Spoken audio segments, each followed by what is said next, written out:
자, 이번 2차 시험에도 요게 하나 나왔었는데 가중적 제재 처분이 무엇인지를 알고 넘어갑시다. 이게 그 행정제재. 이제 시민이 뭘 잘못하면 행정청은 여기다 이제 제재를, 각종 제재를 하는데 되게 이런 경우 많아요. 그래서 1차 위반했을 때는 가령 영업정지 2개월, 뭐 2차 위반했을 때는 영업정지 3개월, 또 3차 거듭 위반하면 영업 허가를 아예 취소한다. 이런 경우가 거의 대부분 있습니다. 행정법에는. 이럴 때 가중적인 효과가 나타나죠. 그래서 이걸 가중적 제재 규정 이렇게 일단 부릅니다. 이게 왜 우리 소송에서 문제가 되냐면 만약에 1차 처분 어떤 사람이 2월 영업정지 처분을 받았다고 합시다. 그런데 2개월이 지나버렸어. 그럼 아까 말씀드렸듯이 이 소송을 제기해봐야 소용없거든요. 그죠? 이미 영업을 다시 개시할 수가 있기 때문에 2개월이 지났죠. 그런데 보니까 법률 규정을 보니까 가중적 제재 규정으로 이렇게 돼 있네. 이렇다면 얘기가 달라지는 거야. 이렇게 되면 여러분 눈치채실 수 있을 거예요. 이때라도 영업정지 2개월을 소송 제기해가지고 취소 판결을 받아내면 어떤 효과가 있을지 짐작이 가시죠? 나중에 또다시 법을 위반하더라도 그때는 2차 위반이 아니라 1차 위반이라는 효과가 나오죠. 이걸 그냥 놔두면 그때는 2차 위반인데 이걸 없애버리면 1차 위반이 되잖아. 어때요? 이익이 생기죠? 그래서 이게 소의 이익이 있다라는 얘기입니다. 취소소송 대상은 우리 행정심판에서 봤듯이 똑같아요. 그 처분이에요. 처분 여기 나오죠. 이게 법에 이렇게 행정청이 하는 구체적 사유로 하는 법집행으로서의 공권력 행사 이렇게 똑같죠. 아까 행정심판법에 있는 얘기하고 똑같습니다. 그래서 요거는 제가 좀 자세히 써놨어요. 처분의 개념 요소. 이걸 이제 나중에 시험 문제를 받아봤을 때 분석을 해야 되는 게 우리의 임무야. 어떤 사안이 나왔으면 이게 과연 행정소송법에서 말하는 처분이냐. 그러니까 이러한 요소들별로 쭉쭉쭉쭉 해가면서 이 요건을 다 갖춰야 그게 처분이지. 어느 하나라도 이게 요건이 안 갖춰지면 처분이 아니야. 내가 아까 2교시에 그 사례를 얘기했죠. 우리 골목길이 더럽기 때문에 청소해달라고 했는데 거부당했어. 그럼 구청장을 상대로 뭐 소송을 제기할 수 있냐. 그건 어디서 걸리냐면은 그 사례는요.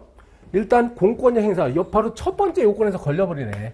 그거는 그 사실행위여가지고 골목길 청소를 한다는 게 무슨 권력을 행사하는 게 아니지 않습니까? 청소를 하면은 그저 기분이 좋아질 뿐이죠. 골목길이 깨끗해졌어 라는 효과는 있을지언정 그런 거는 법률적 효과가 아니란 말이야. 권력을 행사한 것도 아니고요. 다 그 사례는 여기서 다 말이 안 돼. 법 집행한 것도 아니고, 그죠? 네, 구체적 사실이 아니란 말이에요. 그런 것들은 그냥. 네. 그리고 이 거부라는 거는 공권력 행사를 거부당한 거예요. 그래서 보통 영업허가 신청을 했는데 거부당했다든지 이런 게 거부 처분이죠. 그죠? 자, 그런 걸 이제 하면 됩니다. 근데 문제는 이게 이 규정 때문에 복잡해져요. 네. 그 밖에 이해주나 행정장애 이렇게 추상적으로 표현되기 때문에 사실 시험 문제는 여기에 해당하는 것들에서 나옵니다. 네, 여기에 해당하는 것들에서. 너무 쉬운 게 안 나오니까요. 네. 무엇을 공부해야 되는지 아시겠죠? 무엇을 공부해야 되는지. 여러분 중에 이제 행정법을 공부한 분이 계시면 좀 편합니다. 행정법을 공부 안 한 분들이 있기 때문에 제가 나중에 본 강의를 할 때는 여러분의 부족한 부분을 이론적으로 내가 보완을 해줄 거예요. 그러니까 행정쟁송법 부분만 공부해서는 또 안 돼. 그 주변에 있는 기본적인 기초적인 개념들 있잖아요. 이런 것들을 알아야만 이걸 해결할 수 있어요. 행정소송법에는 예를 들어서 허가다, 뭐 인가다, 특허다 이런 말이 안 나오거든요. 소송법 자체에는. 근데 시험 문제는 막 나와. 그러니까 이 개념부터 공부를 해야 된다는 좀 부담이 있긴 해요. 그래서 제 기본서 같은 경우는 이런 것도 다 소개를 해놓고 수업 시간에 또 설명을 드릴 겁니다. 이걸 알아야 돼. 이걸 알아야 풀 수가 있어. 간단히 말하면 벤 다이어그램으로 이렇게 그렸을 때 여러분 이런 것들 허가나 인가나 특허 이런 것들을 우리가 행정행위 이렇게 부릅니다. 전형적인 행정행위인데 이 행정행위는 그 학문적 용어고 우리가 하고 있는 행정심판법이나 행정소송법은 그 대상을 뭐라고 불렀지 아까? 처분이라고 했잖아. 그죠? 처분. 그러니까 어떤 것이 과연 처분이냐가 중요해지는 거야. 그래서 이런 것들은 당연히 여기 이게 지금 이 안에 들어가 있으니까 당연히 처분이죠. 근데 문제는 여기에 해당하는 것들이 막 나와. 여기에 해당하는 것들이. 뭐 우리가 재소자를 이제 이송 조치한다 이런 거.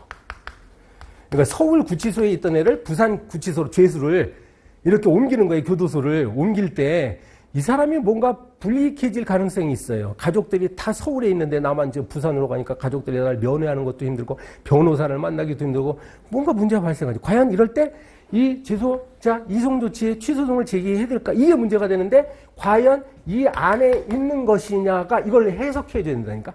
해석. 이거는 전형적인 여기에 해당하는 게 아니에요. 허가나 인가나 특허나 이런 거하고는 관계가 없습니다.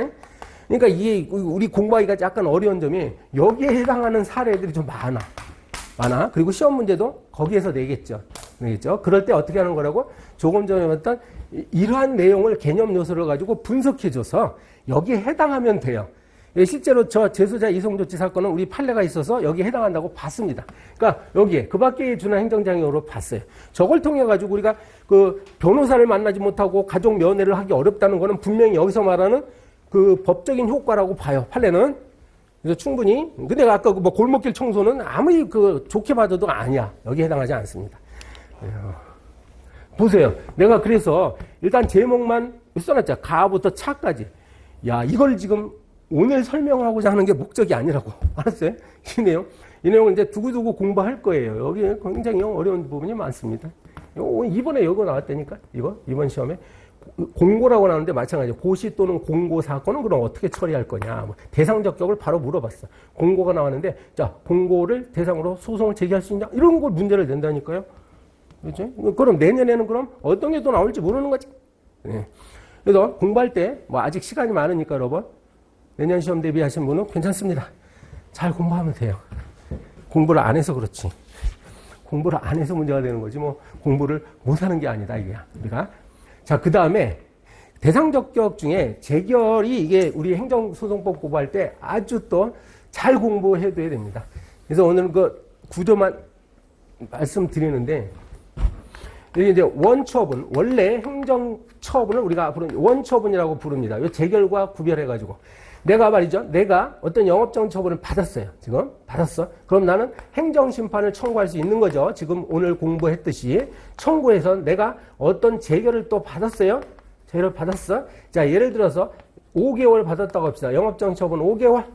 청구했더니 다행히 재결은 3개월로 감경됐어. 이게 깎아진 거야. 다행히.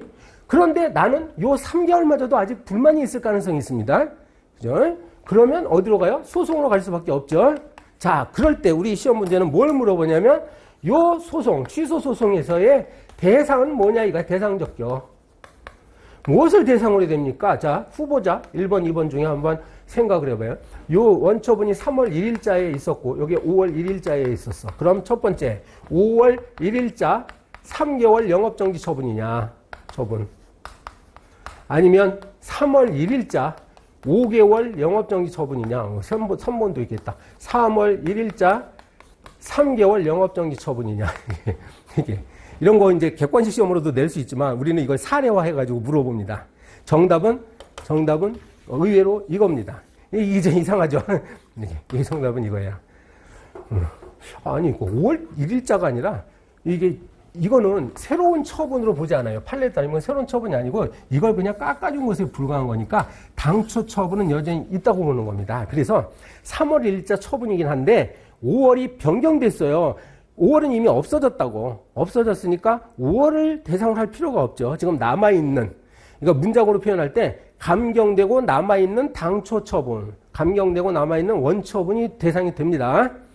그래서 여기 보시면 취소소송의 대상은요, 처분 등을 대상으로 하는데 이게 바로 원처분이야. 원처분을 말하는 것이고, 그런데 다만 있죠. 다만 재결 자체에 고유한 유법이 있을 때, 이게 재결이잖아. 재결. 혹시 재결 자체가 뭘 잘못됐을 때는 예외적으로 재결도 소송의 대상이 될 수 있다. 이렇게 얘기합니다. 예를 들어서 이게 만약에 3개월이 아니라 7개월이면 어떻게 돼요? 7개월이면. 아까 우리가 1교시에 배운 것 중에 불이익 변경 금지 원칙에 어긋나죠. 불이익 변경 금지 원칙. 그럼 이 자체에 하자가 있는 거야. 그럼 이때는 다른 걸 다투면 안 되죠. 이걸 다투야죠. 그래가지고 그때는 5월 1일자 7개월 영업적인 처분이 뭐야? 대상이 되는 거예요. 네, 그 이야기입니다. 거기까지만 합시다. 이제 그 이야기까지만 하자고요. 재결 자체에 고유한 하자가 있다. 네, 그리고 뭐 계속 설명은 제가 많이 해놨죠. 여러분 자료를 갖고 계신 분들은 그거 가지고 한번 집에 돌아가실 때 음미를 해봐. 이게 무슨 말인가. 처음에 원처분을 다툴 필요가 없었는데 나중에 보니까 재결을 다툴 어떤 이익이 생길 가능성이 있어요. 그럴 때는 비로소 재결을 다투게 되죠. 그걸 우리가 원처분주의라고 하고, 우리 행정소송법은 조금 전에 설명드린 원처분이 19조에 있어요. 이 행정소송법 19조를 우리가 원처분주의다 이렇게 부르고요. 그러니까 우리 행정소송법은 원처분주의 방식을 취하고 있어요, 일단. 그런데 요거 재결주의라고 나오죠. 재결주의는 행정소송법을 얘기하는 것이 아니라 이런 예외, 이런 사례들처럼 개별법이 재결을 처음부터 재결을 대상으로 취소소송을 제기하도록 규정되어 있는 경우들이 있습니다. 중요합니다. 여러분, 그래서 우리가 노무사 시험이잖아요. 자, 노무사 또 나왔는데, 노동위원, 지방노동위원회를 거친 다음에 중앙노동위원회까지 갔을 때,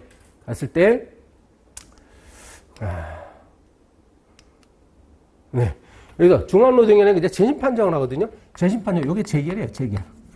그래서 우리 그 노동위원회법이나 근로기준법은요, 중앙노동위원회의 재심 판정에 대해서 소송을 제기하도록 규정을 딱 해놨어. 개별법에다가. 그러니까 이러한 경우는 우리가 재결주의다라고 합니다. 그때는 원처분을 다투는 게 아니에요. 네, 즉 지방노동위원회 뭐 기각결정, 구제 기각결정 이런 걸 다투는 게 아닙니다. 사례 넘어갔고요. 관련 청구소송의 이송과 병합.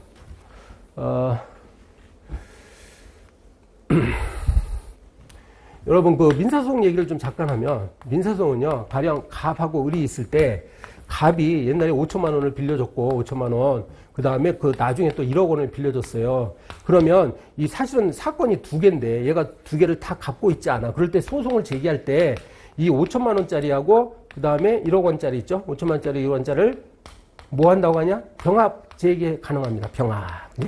원래 이제 따로따로 소송을 제기해도 되는데, 불편하잖아. 어차피 당사자도 똑같고, 이게 주소가 똑같으니까 관할 법원도 똑같겠죠. 그러니까 이왕이면은 같은 법원에서 그냥 두 사건을 한꺼번에 처리해도 되겠죠. 그러니까 민사소송은 왜 이게 가능하냐면, 이게 같은 민사사건이니까.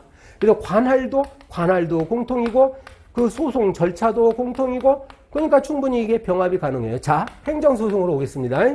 이 행정소송은 특수하게 이런 일이 많이 발생하는데, 가령 어떤 내가 처분을 받았는데, 행정처분부터 위법한 처분을 받는 바람에 내가 당한 게 뭐냐면, 일단 영업정지 처분, 이게 영업정지 처분이니까 지금 영업을 할 수 없다는 거고, 그럼 나는 영업정지 취소 소송을 제기할 필요가 있겠죠. 그 다음에 이러한 잘못된 영업정지 처분 때문에 내가 5천만 원의 손해를 입었어.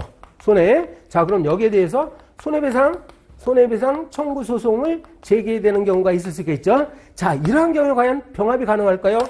민사소송법에 따르면 민사소송의 이 병합은 원래 공통관할, 공통절차예요. 그러면 이게 공통관할도 아니고 공통절차도 아니에요. 이거는 행정소송이거든요. 이거는 행정소송. 그리고 제가 오늘 1교시에 말했는데 이게 국가배상 청구 소송인데 현재 실무상 국가배상 소송은 민사소송으로 가고 있습니다. 처리가 되고 있습니다. 보세요. 소송의 종류도 다르고 그럼 당연히 절차도 다를 것이고 관할도 다르단 말이야. 왜? 이거는 국가를 상대로 해야 되고 요거는 국가가 피고고 이거는 행정청이 피고인 사건이라니까. 그러니까 이게 다 달라요. 그러면 민사소송법에 따르면 이러한 경우에는 해결이 안 되거든. 그래서 특별히 보세요. 행정소송법 10조는 이른바 관련 청구 소송을 병합할 수 있도록 해놓습니다. 지금 병합 얘기만 합시다. 이송은 뭐 따로 보고 병합 알았죠? 병합 제기합니다. 어떤 경우라고 했죠? 보세요. 당해 처분 등과 관련되는 손해배상 나왔네. 이게 국가배상. 부당이득 반환, 원상용역 등 청구서. 그렇죠? 그러니까 저거 보세요. 두 사건, 제 칠판에 맨 오른쪽에 있는 거, 저기 두 개가 관련된다는 걸 이해하십니까? 저 두 가지 소송이 지금 서로 관련이 되어 있죠? 그러니까 하나의 처분이 원인이 돼가지고 생긴 거니까. 그러니까 이 10조를 두는 이유는 바로 하나의 법원에서 그냥 하라는 거야. 원래 이거는 민사법원에서 해야죠. 민사사건이니까. 그런데 저 행정소송법 10조에 따라서 행정법원에서 할 수 있어요, 그냥.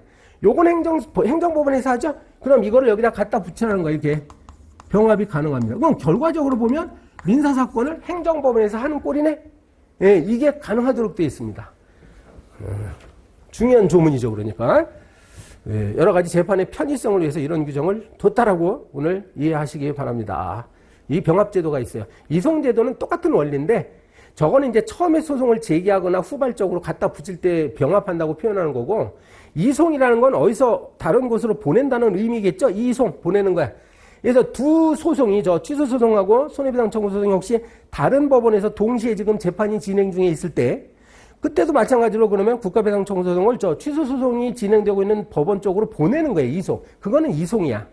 그러니까 관련 청구 소송이니까 이게 같이 설명이 되고 있는 겁니다. 똑같은 원리로.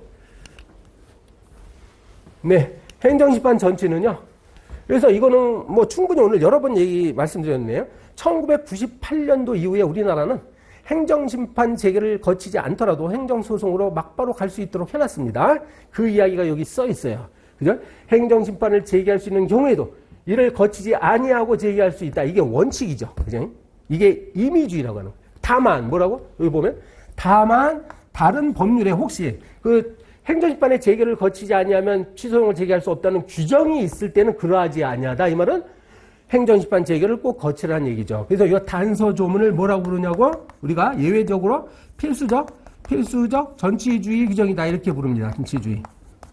그러니까 행정심판 전체라는 건 앞에다 두는 건데 행정소송을 제기하기 전에 반드시 행정심판을 앞쪽에다 두라. 그러니까 먼저 거치라는 것이야.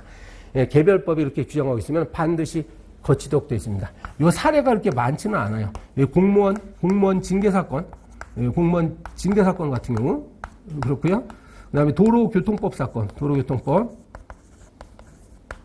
그리고 또 뭐가 있냐면 저거죠. 과세처분 사건. 이런 거는요. 공통점으로 보면 사건이 아주 빈번하게 발생하는 사건들이야. 그래서 이 법은요. 이 법은 국가공무원법, 도로교통법, 그 다음에 국세징수법, 국세기본법 이런 데는 뭐 어떻게 돼 있다고? 이게 행정소송을 제기하기 전에 반드시 행정심판 거치도록 해놨습니다. 이런 걸 필수적 전치주의. 그러니까 필수적 전치주의 사건임에도 불구하고 만약에 이 사람이 행정심판 거치도 않고 만약에 소송으로 제기하면 그 법원 판사는 어떻게 한다고 그때? 소송 요건을 갖추지 못한 소재이기 때문에 각하 판결하는 거예요. 그런 경우에. 판결. 네. 그 내용, 임의적 전치주의가 원칙인데 필요적 전치 예외가 있다. 이렇게 되는 거죠. 여기 있네. 그지? 이런 사례들이 있습니다. 자, 그 다음에 제소기간은 그 행정심판법하고 구별하면 돼요. 아까 행정심판법은 90일, 180일로 돼 있었습니다. 기억나시죠? 그럼 여기는 소송법은요. 취소소송은 90일 나왔습니다. 그러니까 있음을 안 날로부터, 처분 있음을 안 날로부터 90일. 그 다음에 처분을 있은 날로부터 1년. 이렇게 돼 있네요. 예, 약간 다르죠. 예. 그래서 행정심판은 요게 180일짜리였는데 요거는 소송은 1년이에요. 1년. 예, 똑같은 원리입니다. 그래서 이제 요거는 제가 시간 관계상 좀 의욕적으로 자료를 많이 만들었는데 이걸 할 수가 없을 것 같아요. 우리 시험 문제는 제소기간 문제가 이런 식으로 나옵니다. 이런 식으로 뭐 어쩌고 저쩌고 구구절절 사연을 얘기해줘. 그럼 우리가 할 일은 처분이 있었음을 안 날을 찾아내야지. 여기서 안 날 찾아내야지. 이게 쉽게 출제는 안 해요. 아주 애매모호하게네. 안 날이야 돼. 그래서 야, 나도 금방 지금 발견을 못 하잖아, 이게 지금. 보면은 이게 처분을 언제 했냐를 딱 봐야 돼요, 처분을. 그래서 여기 그래서 여기 이 날짜에 이제 처분을 했네요. 처분 3월 5일자로 어쩌고저쩌고 해서 요걸 찾아내는 거야. 여러분 3월 5일 날 일단 처분을 하게 되는데 처분 문서가 가백에 도달된 날짜가 3월 12일이에요. 이걸 찾아내는 거야. 3월 12일에 도저히 이때 안 날이죠. 그러니까 이걸 공부가 안 돼 있으면은 요거 이제 날짜를 계산할 때 90일 안에 청구했는지를 계산할 때 이걸 기준으로 해야 되는데 막 이걸 기준으로 하면 그건 오답이 나올 가능성이 있죠. 그래서 이렇게 날짜를 이렇게 보여줍니다. 날짜를 보여줍니다. 이번에 우리 노동법 시험도 이렇게 냈어. 똑같이 냈어. 이게 내 문제집에 있는 문제인데요. 이거 계산해 줘야 돼요. 계산해가지고 이게 90일 안에 청구했는지를 살펴보는 문제. 이런 문제입니다. 네, 소의 변경은, 갈수록 어려운데, 소의 변경은, 여러분, 이게 민사소송 같은 경우, 아까 보시면, 민사소송에서는 소의 변경이란 말을 할 필요가 없어요. 이게 다 민사소송이기 때문에, 여러분, 민사소송은 소송의 종류를 잘못 선택해가지고 제기할 가능성 자체가 없습니다. 민사소송법에 따른 소송은 전부 다 민사소송이기 때문에. 그런데요, 행정소송은 어떤 일이 벌어지냐면, 행정소송, 이런 거 봐봐요, 이런 거. 지금 분명히, 이게 행정 영역에서 벌어지는 일이긴 한데 이거는 민사소송. 근데 어떤 사람이 만약에 요거. 민사소송으로 제기될 거 만약에 행정소송으로 제기했다든지. 바보 같아가지고 또 어떤 사람은 행정소송을 제기해야 되는데 아까 시간의 근무수당 같은 거 되게 헷갈릴 수가 있어. 그래서 이번에 이것도 시험 문제 낸 거예요. 시간의 근무수당을 지금 부족하게 받았을 때 이거를 달라라고 청구하는 걸 행정소송으로 제기해야 돼. 민사소송으로 제기해야 돼요. 만약에 이걸 잘못 판단해가지고 이거 정답은 행정소송 중에 당사자 소송으로 가야 돼요. 알았어요? 예. 당사자로 가는데 이번 시험에 어떻게 냈냐면 이 사람이 이거를 민사소송으로 제기한 거야. 이 사람이 행정법을 공부를 못해가지고 돈 달라고 하는 거니까 민사소송으로 제기하는 줄 알고 민사법원에다가 제출했다. 뭐 이런 식으로 나왔다는 거예요. 우리가 이번에 출제가 된 문제가. 그럴 때 문제가 되는 거는 민사소송으로 제기 잘못했으니까 이걸 그럼 바로 잡아가지고 당사자 소송으로 소송의 종류를 변경할 수 있습니까? 이겁니다. 우리가 배워야 될 게 이런 거야. 변경할 수 있습니까? 없습니까? 이게 명시적 규정이 없어요. 우리 행정소송법에. 그럼에도 불구하고 행정소송법에 있는 소변경 규정이 2개가 있긴 있어. 근데 지금 빨간 글씨로 써놓은 저거는 여기 없어요. 행정소송법 21조와 22조가 있는데요. 소의 변경이 2개가 나오죠? 2개가. 그래서 하나는 처음부터 소송의 종류를 잘못 선택해서 제기했을 때 변경할 수 있다라고 되어 있습니다. 왜냐하면 우리 일반 시민들은 이 행정소송의 종류를 잘 몰라요. 모르니까 잘못 선택할 수밖에. 이거 변호사한테 맡기지 않는 한. 변호사를 꼭 선임할 필요 없어요, 소송. 자. 그런데 잘 보면 이거는 그냥 행정소송 안에서, 21조는요, 행정소송 안에서, 소송 내에서 변경하라는 뜻이야.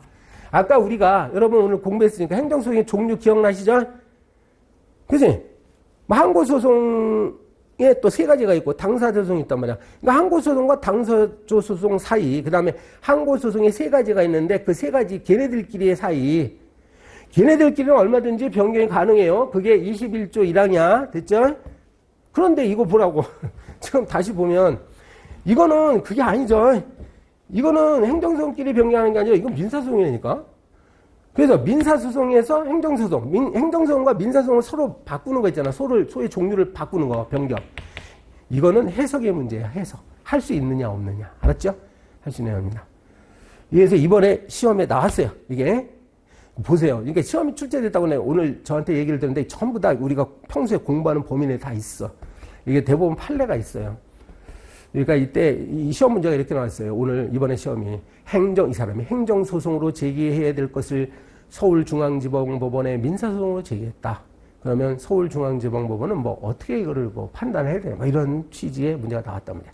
그 판례는 있어요. 판례는 이거는 서울중앙지방법원에는 민사소송을 처리할 수가 없어. 관할이 없어. 서울에는 서울행정법원이라고 있어요. 아니다. 서울중앙지방법원은 민사부하고 형사부밖에 없어서 행정부가 없어, 거기는.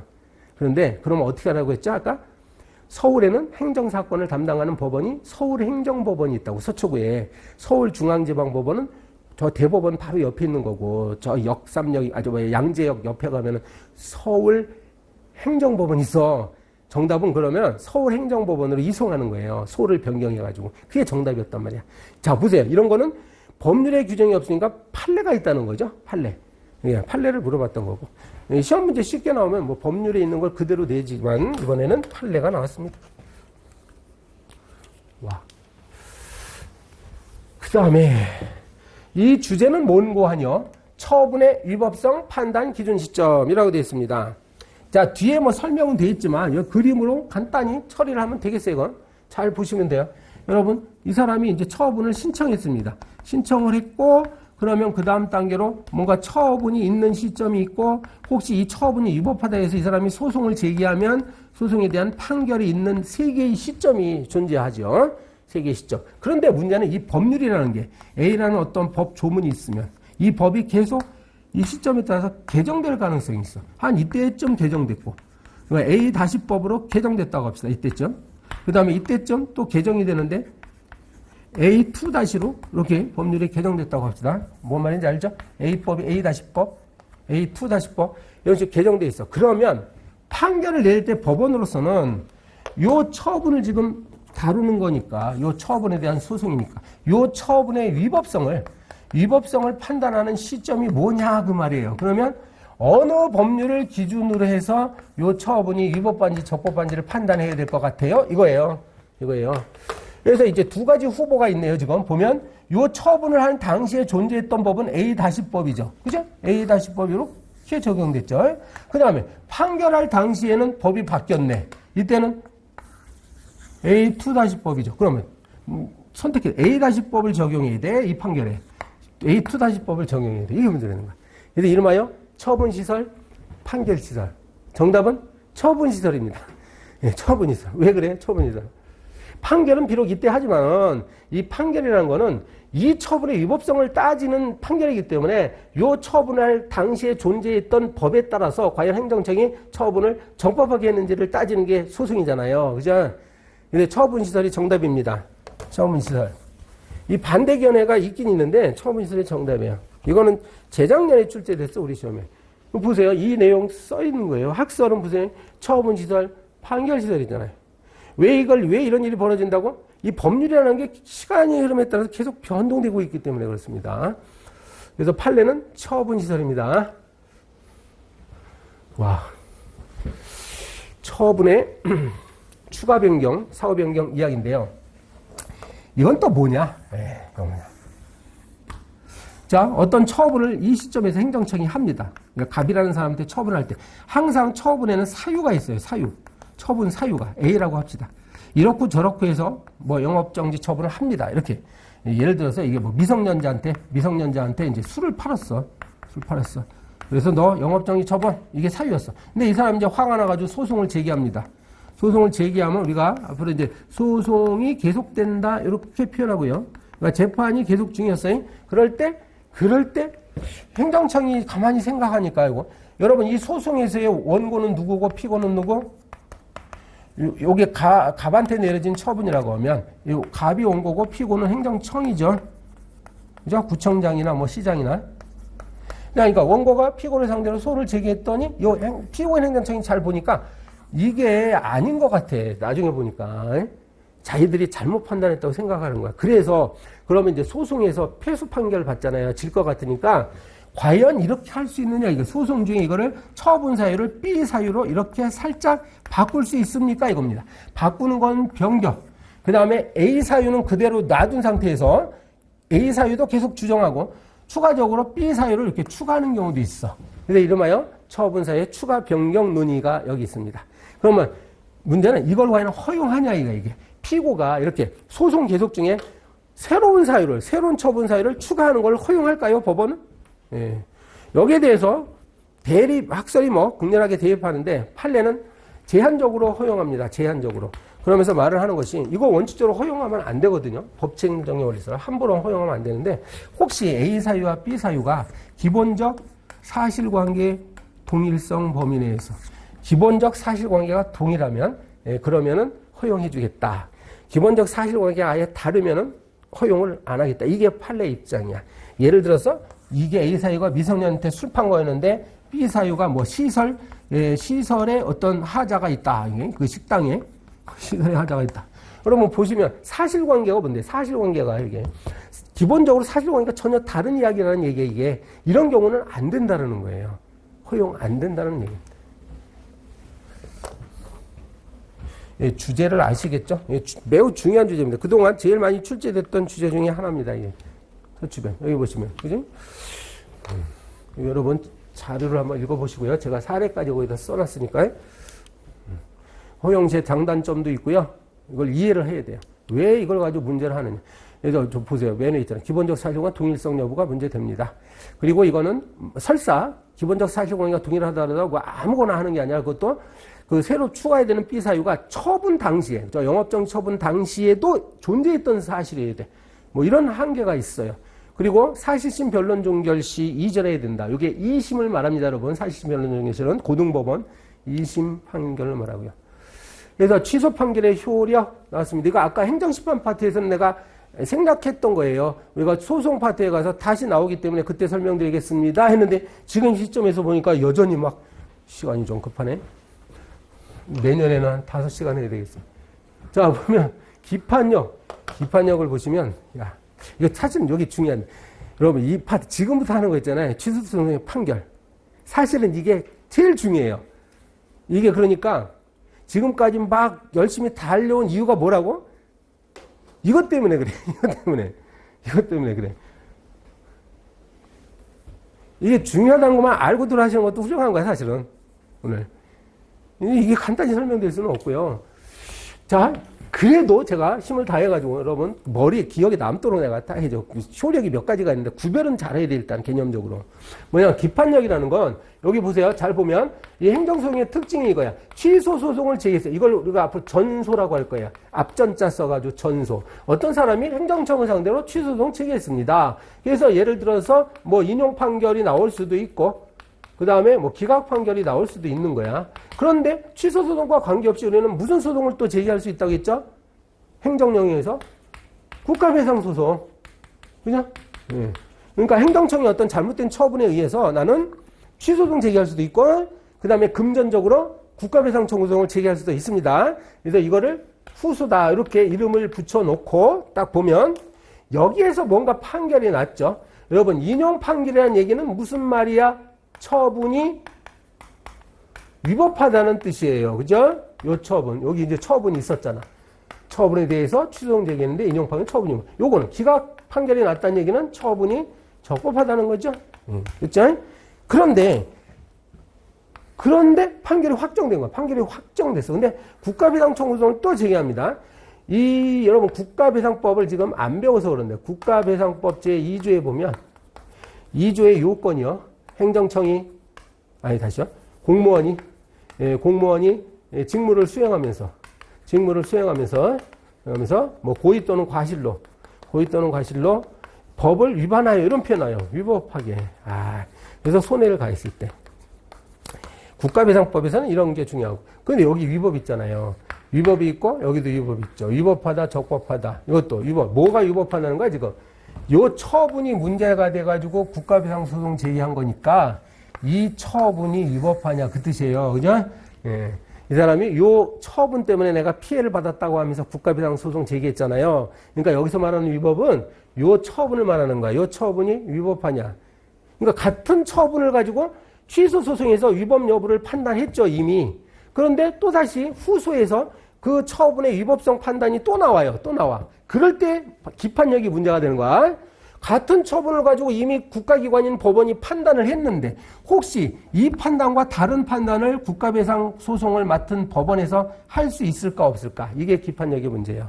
얼마나 쉬워요. 그죠? 내가 설명 잘 드리죠? 그러니까 이게 견해가 갈려요. 견해가 갈려가지고 이 기판력이 있다라고 하는 견해가 있어. 아니 여기서 위법이라고 했으면 그제? 똑같은 처분이니까 여기서 위법이라고 판결이 확정됐으면 여기서도 위법하다라고 봐야 된다. 여기서 적법이라고 했으면 여기서도 적법이라고 해야 된다. 이렇게 보는 견해가 있겠죠. 이게 기판력 긍정설이야. 기판력 부정설이라는 것은 두 소송 사이에는 기판력이 미치지 않기 때문에 이것과는 관계없이 여기서 위법이라고 판단했어도 여기서는 적법이라고 판단할 수도 있고 그 반대일 수도 있고 이렇게 본다는 견해도 또 있어요. 기판력 부정설. 어떤 게 맞는 것 같아요? 그건 견해에 따라 다르다니까. 그래서 이런 문제가 나와요. 실제로 이런 문제 나왔을 때 학설을 적어주고 나는 어떤 학설이 타당하다고 본다, 검토한 다음에 그렇다고 한다면 이 사안은 그래서 국가배상 청구소송의 법원은 수소법원은 어떻게 판단한다. 이걸 써주는 거예요. 우리 시험 문제는 이런 게 기판력이었습니다. 이런 게 기판력이고 네, 그 다음에 이 정도만 해도 될 것 같아요. 오늘은. 그래서 기판력은 그렇고 그 다음에 뭐가 있냐면 이제 보세요. 여기 사례 기판력의 문제 이런 것들이야. 뭐 읽어보면 두 개의 소송이 나와요. 두 개의 소송이 항상 나옵니다. 기판력 문제는.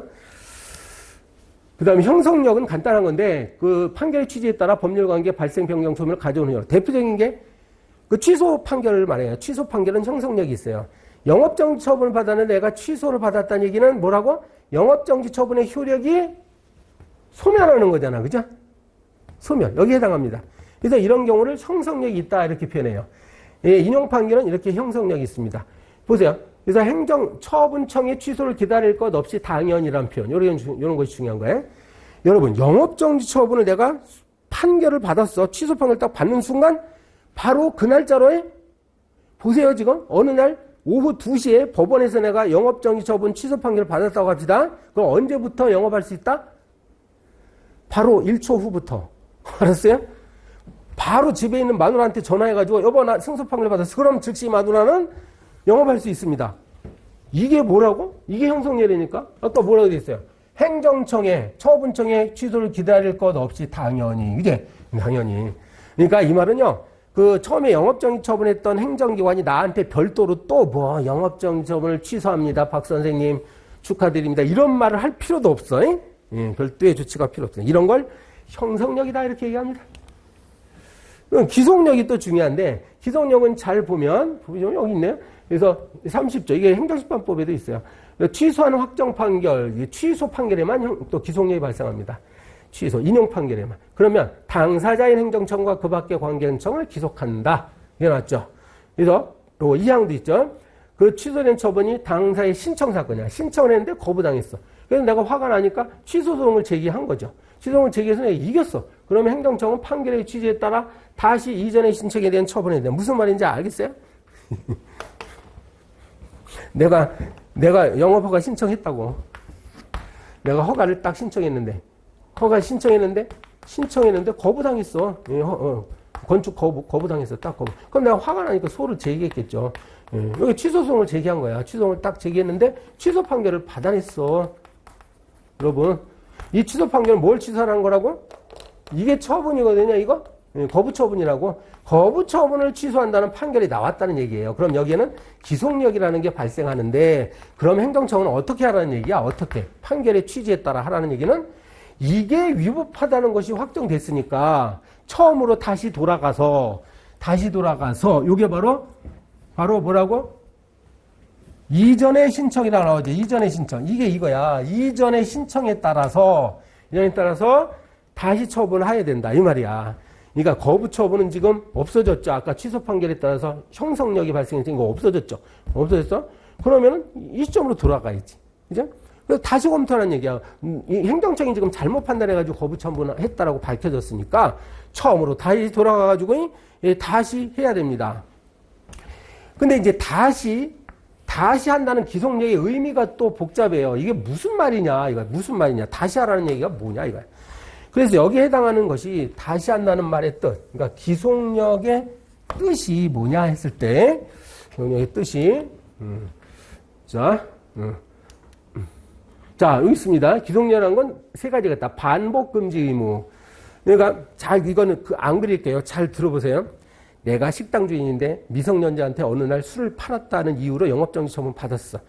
소송을 제기해가지고 내가 인용 판결 받았습니다. 근데 인용 판결 받았다는 얘기는 내가 그날 미성년자한테 술을 안 팔았다는 얘기가 밝혀졌다는 얘기죠. 그런데 이제 난 좋아. 그래서 내가 영업을 다시 하려고 하는데 글쎄 행정청에서 이놈들이 공무원들이 나한테 다시 한번 똑같은 이유로 당신 몇 월 며칠에 미성년자한테 술 팔았어. 그래서 영업정지 처분 몇 개월 이렇게 하면 그게 반복하는 거예요. 그죠? 그렇게 하지 말라는 거야.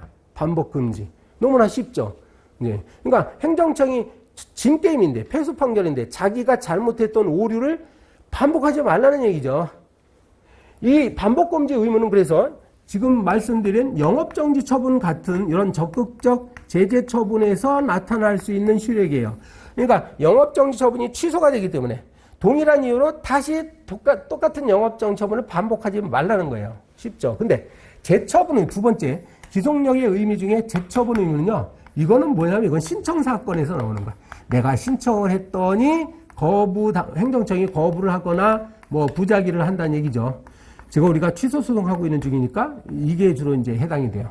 그러면 거부 처분에 대해서는 소송을 제기해가지고 여기서 인용 판결을 받았어. 인용판을 받았어. 그러면 아까 이거네요. 이 그림이네. 그럼 어떻게 하라고요? 인용 판결 받은 그 행정청은 뭘 하라고? 거부 처분이 취소가 됐으니까 이거 없는 거야. 그러면 다시 이전의 신청에 따라서 다시 처분을 하라고 했잖아요. 그죠? 그게 바로 뭐야? 다시 처분하라고. 그게 재처분이죠. 그죠? 재처분이요. 다시 처분하라고. 요거는 별 의미가 없습니다. 요거는 법에도 없고. 자, 이것도 뭐 비슷한 내용을 이제 다른 각도에서 보는 거예요. 다른 각도에서. 요거 상당히 어렵습니다. 상당히 어렵고, 요거는 내가 오늘 설명 안 드릴게요. 이건 아까 행정심판에 나왔었지만 거기서 설명을 건너뛰었기 때문에 요거는 설명드릴게요. 이게 소송법에도 있고 행정소송 심판법에도 있는데 간접강제 제도가 있습니다. 간접강제라는 거는 간접강제라는 건 이게 지금 그 내가 인용 판결을 받았단 말이에요. 그러면 취소 판결에 의해서 기속력이 발생하는데 행정청은 이 기속력을 따르지 않고 기속력에 위배되고 있단 말이야. 이럴 때 어떻게 할 거냐 이죠. 그럴 때 당사자가 이 간접강제 제도를 활용해가지고 실현시킨다는 얘기야. 강제로. 근데 이게 배상명령입니다. 내가 예전에 교육부 장관을 상대로 정보공개 청구 소송 제기했었어요.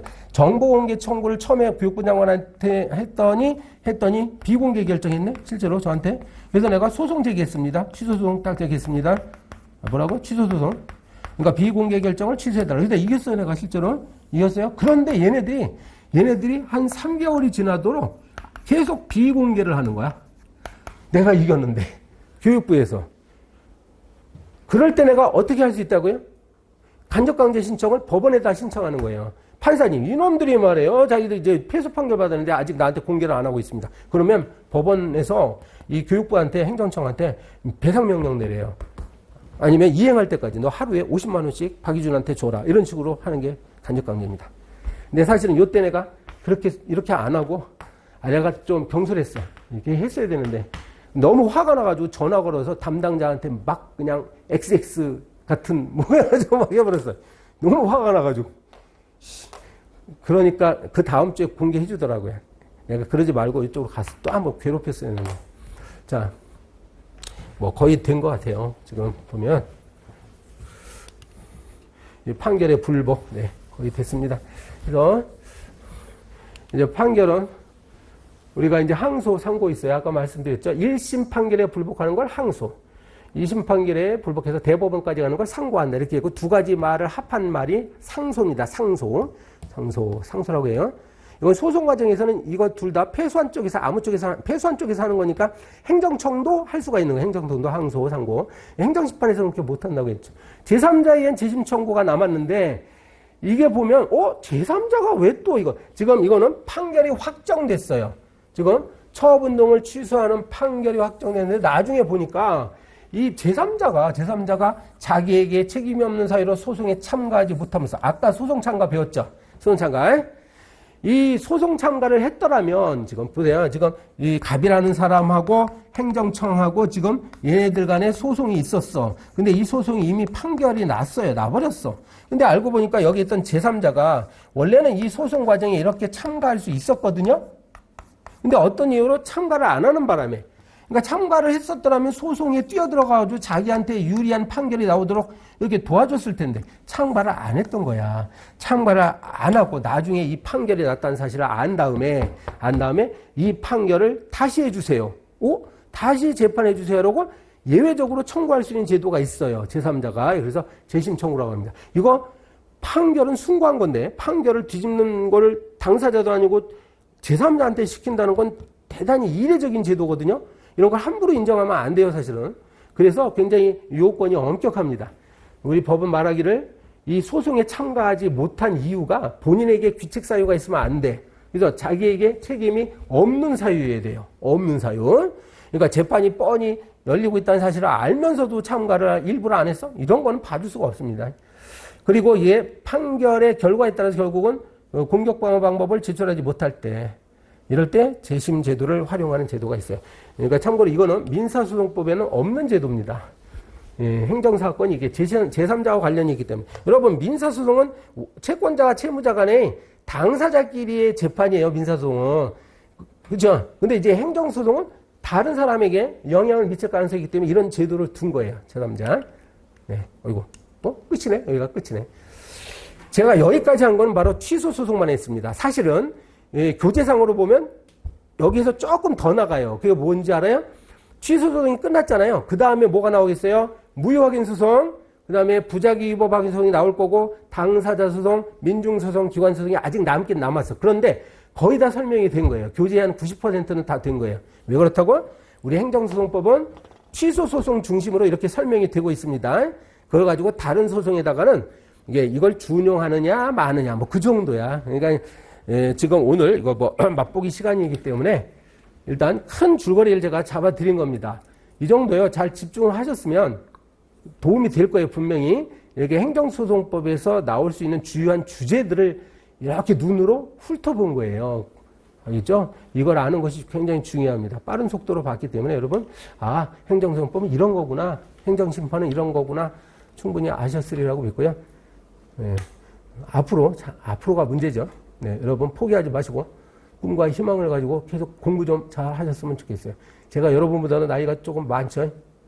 조금이 아니라 좀 많이 많겠다. 근데 이렇게 돌이켜보면 젊었을 때 좀 열심히 자격증 같은 걸 좀 준비를 했었으면 참 좋았을 거라는 생각을 뒤늦게 하는데, 네, 그래도 항상 가만히 있으면 안 되고 뭐라도 해야 돼요. 여기 우스갯소리로 저기 어떤 사람이 하나님한테 맨날 기도하는 거야. 맨날 하나님 저 로또 1등 당첨되게 해주세요. 당첨되게 해서 맨날 기도하니까 어느 날 하나님의 목소리가 들려요. 하나님이 뭐라고 그랬게요?